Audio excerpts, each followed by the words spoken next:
And it continues. I love it. So here's a little update, basically what's going on.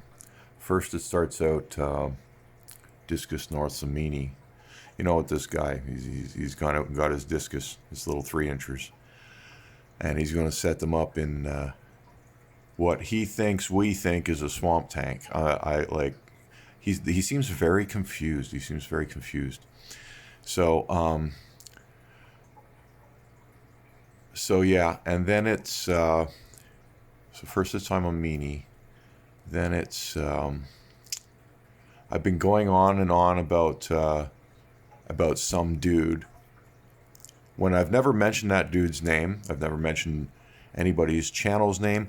I have been speaking out against a particular method and the idea of putting discus in what I've been referring to as a swamp tank, and that's all I have been doing.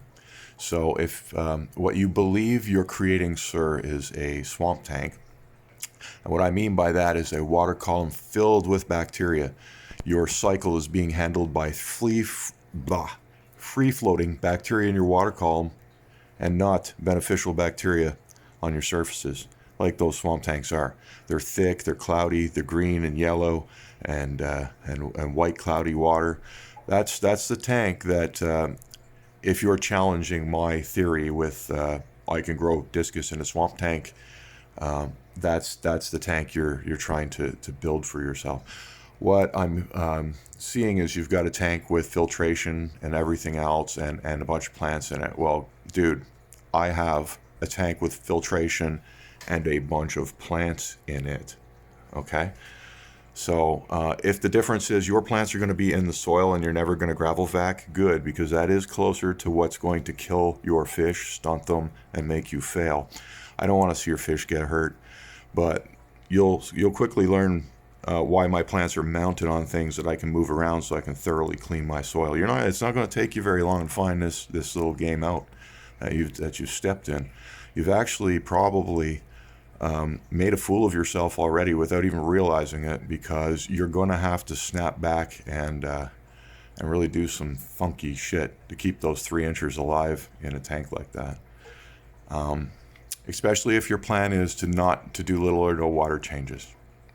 And what you're gonna end up with these little tiny fish that never grow, and they're gonna have big, huge eyes on them, and they're gonna get sick. They're going to get encephalitis, and they're eventually going to die. I give you 3 weeks to start seeing either deaths or extreme health problems, and you might get the strongest of them to live a few months, unless you start adapting your ideology. Now, your turnaround after everyone's saying, I haven't seen all this stuff you're talking about in your video over at Discus North's channel. So now you're turning it around to saying, well, I'm just out to prove you don't need all these water changes on a discus tank. Listen, bud, I do 2 water changes every 8 days, once every 4 days. I could easily do my tank once every 8 days, okay? But I've got babies and I want them to grow properly, you see? And I'm doing it once every 4 days. You could not get babies to grow more rapidly in a once every 4 day tank than I have achieved.